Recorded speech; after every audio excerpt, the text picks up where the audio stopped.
The time is 9:43 p.m. Good evening. The news headline. Police kill Ipob sector commander, 2 others in Imo. The Imo State Police Command has shot dead the suspected indigenous people of Biafra, Ipob, Eastern Security Network ESN sector commander, Chidera Nnabuyi, during a gun duel in Amafiike Olu local government area.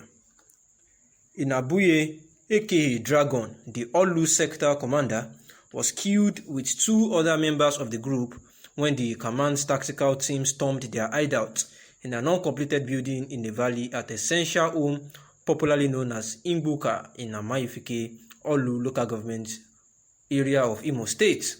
The Imo State Police spokesman, CSP Michael Abatam, who confirmed the incident, disclosed the Ipob ESN members were planning to resume terror attacks on police formations and government installations in the state when intelligence radar picked the information. He said, on 11th night 2021 at about 12:30 hours, the command's tactical teams immediately mobilized and stormed the hideout of the terror group located in an uncompleted building in a valley at Essential Home, popularly known as Umbuka, in Amafieke Olu local government area of Imo State. The members of the terror group, on sighting the police operatives in the hideout, opened fire on them. The gallant and battle-ready tactical teams swiftly returned the fire.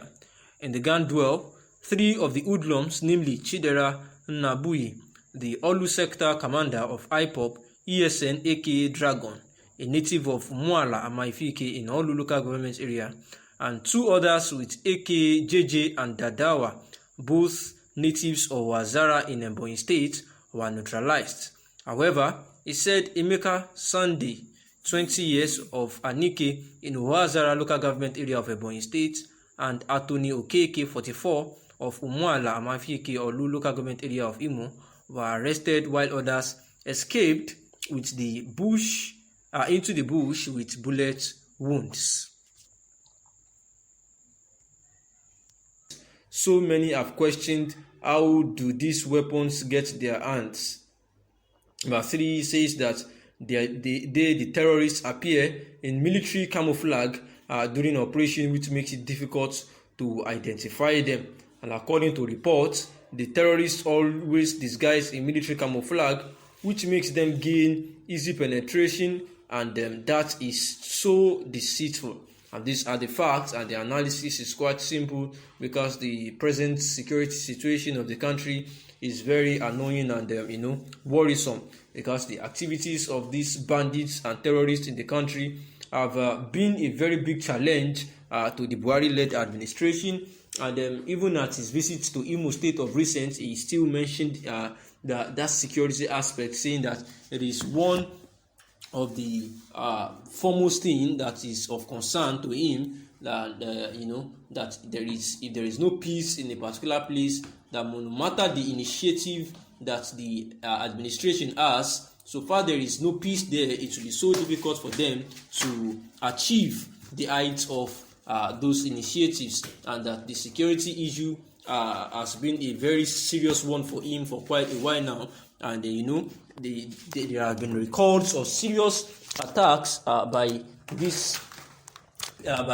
from these terrorists, the Boko Haram and the insurgents from these ISWAP terrorists, Fulani herdsmen, unknown gunmen, kidnappers, and many more. And their dreadful attack have caused unrest across the nation, and so many have lost their lives, their jobs, and properties. Of recent, we heard of a case whereby a lecturer in Kogi and 3 other students were kidnapped. We heard of a case whereby some journalists were kidnapped. Some senators, in the north, and their children were also kidnapped as well. They broke into a school, kidnapped the provost, the director of the College of Education, even a one-time presidential aspirant, Showore. Omoyele Showore. Of recent, we heard of the case where his younger brother was shot dead by some unknown gunmen, and some others, kidnapped by this same unknown gunmen purported to be Fulani herdsmen, and bandits. And it is becoming so worrisome because a whole lot of people have suffered in the hands of these unknown gunmen and bandits. Even at the time now, President Muhammadu Buhari had called on his service chief to rise up to this challenge, to fight against this terrorism and banditry going on in the country, because it is really affecting the image of the country across, even internationally, because we had of a case that the UK actually warned their citizens, on how they walk around or travel around in Nigeria. They are citing that there are some places in the country that have a whole lot of security challenges. We know of a case where a governor of the state said that every resident of the state should actually fight for themselves, like they should selfly defend themselves from any form of havoc.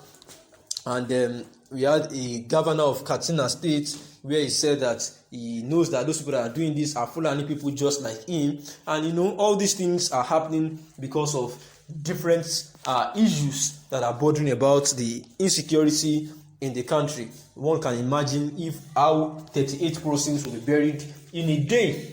In Sokoto, about 48 persons, 38 persons being buried a day, being killed a day, and it is becoming so worrisome. So here is the more the Nigerian security operatives launch attack on them, the more attacks that we receive as news. They surrender, and yet we see here a whole lot of kidnaps and abductions for a whole lot of ransom.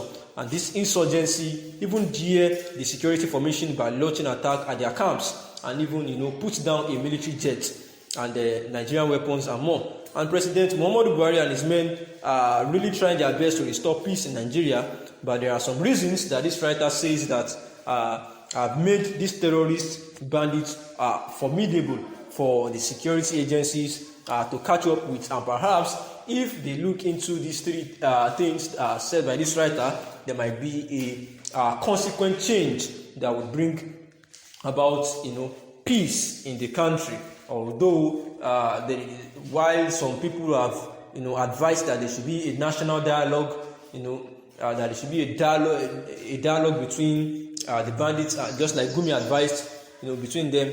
But yet, this writer is of the opinion that number one, their sponsors are not yet revealed, and that so many people have wondered how these terrorists get funded, as much as stocking themselves with what they need, because there is no how they would actually be doing this, and they will not have strong sponsors. I remember a case whereby a Commodore at the time said, or interviewed on Channels Television, said that the sponsors of these people are those in the cabinet of President Muhammadu Buhari, and that number two, they are well armed with sophisticated weapons, and this is a major reason that has raised uproar amongst Nigerians as per how and where these people are getting those sophisticated weapons from. The federal government needs to check into this aspect, and then look for a way to neutralize how they get their weapons. And the third one is that they disguise in the military uniform. And once these three things are looked into, it might help them in the fight against this banditry and terrorism. Good morning, thanks for listening. And simply the analysis is that despite how these bandits are getting a whole lot of weapons from the government, and they seem to be focusing more on the indigenous people of Biafra, who are just clamoring for self-determination.